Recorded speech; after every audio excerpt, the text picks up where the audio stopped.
I'm dreaming of shadow men. I think they're telling me something. I am not anyone important.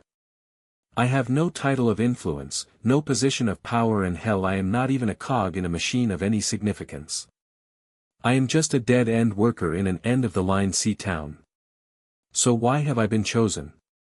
It all started a few months ago. It began small, my once comforting dreams, my solace being interrupted by something dark.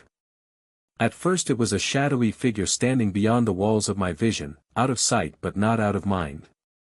An intense figure who was trying with every ounce of its being to draw my attention, calling to me from the reaches of my dreams. They were never visible, but I knew they were there, in places they shouldn't be.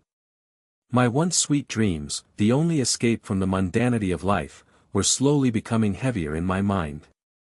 My days became longer. Why was the shadow haunting my dreams?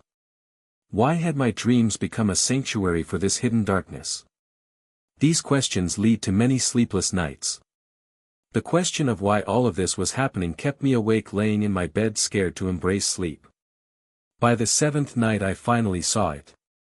I was amid a pleasant dream, wandering the streets of a small Mediterranean town in the middle of the day, the salty smell of the ocean luring me through the roads of the bustling town. Following the signs to the port, the weather got darker and the wind got stronger. The further I got, the more melancholy the once lively town became. The people retreated to their houses, the seagulls migrated away, and the once sunny sky was filled with dark clouds and the air filled with a drizzle of rain. Eventually, I turned a corner onto an old cobbled road overlooking the agitated sea.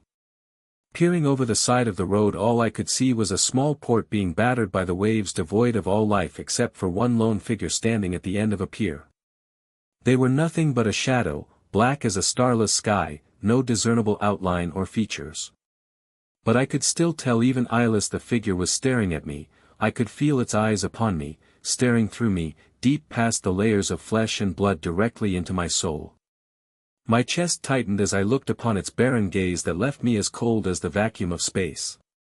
We maintained eye contact for what felt like hours. I couldn't move my focus away from the nothingness of its eyes. I felt terror, I felt isolated, I felt purpose. Every night this dream played in my head the exact same way until I was awoken by the sanctuary of my alarm, in a bed drenched in sweat, my arms covered in goosebumps and my heart filled with fear.